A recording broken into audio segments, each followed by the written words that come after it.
What's up, nieces and nephews, and welcome back to After the Snap. It is your Auntie Tasha, and I am back here today with another baby reindeer update. Now, this one is not so much about the people that were involved as in the series or in the production.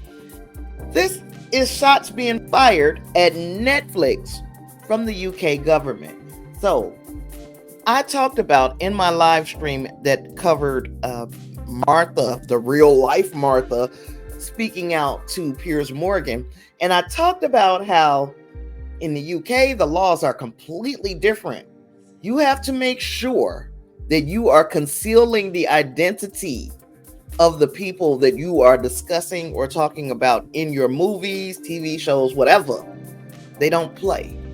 And as evidence that they don't play, I am going to share with you an article that I read in Deadline today. Y'all know I love Deadline. So it's usually going to be Deadline, right? Usually. The UK government fires warning shot at Netflix as baby reindeer safeguarding scandal rages. I'm telling you, the United States gives people a lot of leeway as it pertains to doing things that could tarnish someone's reputation. UK say we ain't having it.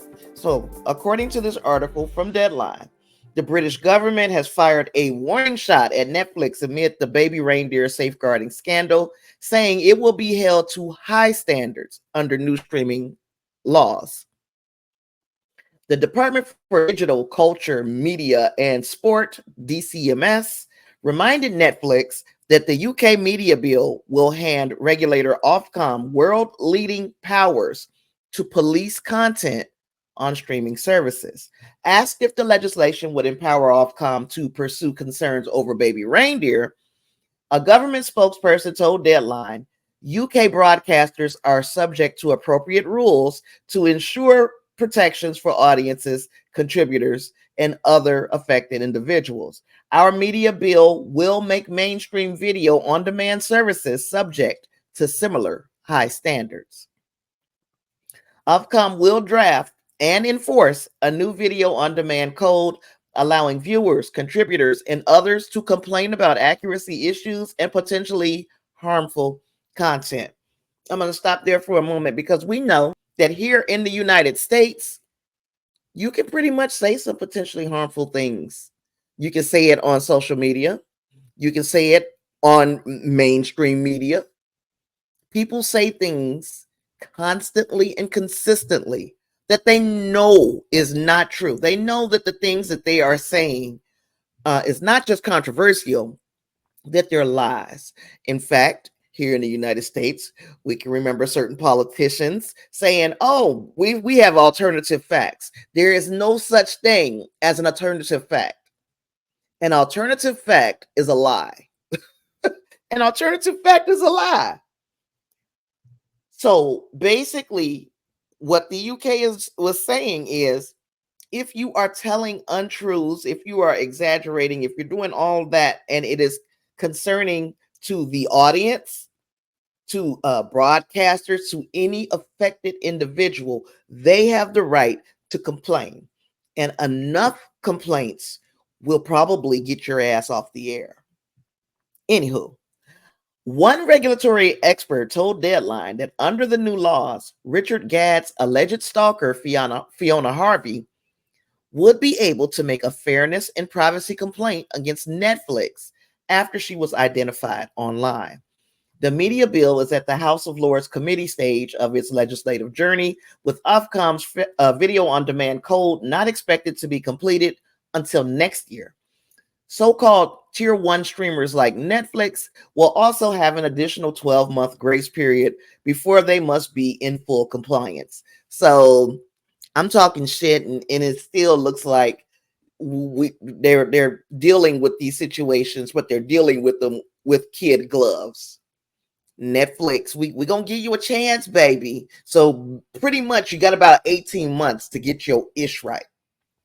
Anywho, the government's intervention over baby reindeer comes as Netflix has faced growing questions about its compliance standards after Gadd's series sparked an internet guessing game about the real life identities of the characters featured. Gad's 8-part drama, I don't know why I thought it was 6 or 7. Anyway, Gad's 8-part drama is billed as a true story about his experience with an alleged stalker, named in the show as Martha, played by Jessica Gunning.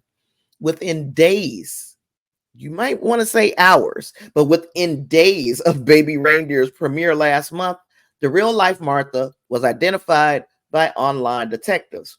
Martha has now been named as Harvey, a Scottish lawyer. She gave an interview to Piers Morgan on Thursday in which she denied stalking allegations and threatened to sue Netflix over its duty of care procedures. Harvey revealed that Netflix did not contact her before Baby Reindeer debuted and said that the show had exposed her to death threats and phone calls from strangers. The interview has been viewed more than 7 million times on YouTube. This is just another testament as to how much people are invested in this Baby Reindeer story. 7 million times from Thursday, that's a lot of views. Prominent UK industry figures have echoed Harvey's concerns. Richard Osman, a former TV producer whose Thursday Murder Club book is being adapted into a Netflix film, said Baby Reindeer would be the patient zero of Netflix compliant. Doctor Who showrunner Russell T. Davies said the BBC would have been much stricter with duty of care than Netflix. Deadline asked Netflix a series of questions about its safeguarding standards and whether it was in contact with Harvey following the alleged threats to her life. The streaming service did not respond, raising further questions about how seriously it is taking these concerns. Baby Reindeer was greenlit in 2020 by Netflix UK boss Anne Mensa, but it is not known how comprehensive the company's editorial compliance setup is in Britain. During an appearance in UK Parliament on Wednesday, the streamer's UK public policy director Benjamin King defended the show and said appropriate steps had been taken to protect identities. I don't agree with that. If they can find you within a matter of days, you didn't do enough to protect the identities of these people. King also declined to comment on safeguarding standards. Baby Reindeer is in many ways a British success story. Made by Clerkenwell Films, it exploded on the streamer, amassing nearly 54 million views. Since debuting on April 11th, it has been Netflix's top English language series for 3 consecutive weeks. I'm going to say this also. 50 plus million people have been in the part of the audience for Baby Reindeer. Do you think that of that 50 something million, several million of them might be a little touched? They might be a little crazy. They might themselves be like Martha and they don't even see that in themselves. And now they're going out and stalking and harassing people because it's, like I said, the gift that just keeps on giving. Seems like week after week, I'm going to have something else to say about Baby Reindeer, and it doesn't seem like much of it is good. But we're going to keep our eye on the situation, and I will continue to make videos as long as they continue to give me ish to talk about. With all that being said, I've got nothing else. I will see you guys in the next one. Peace.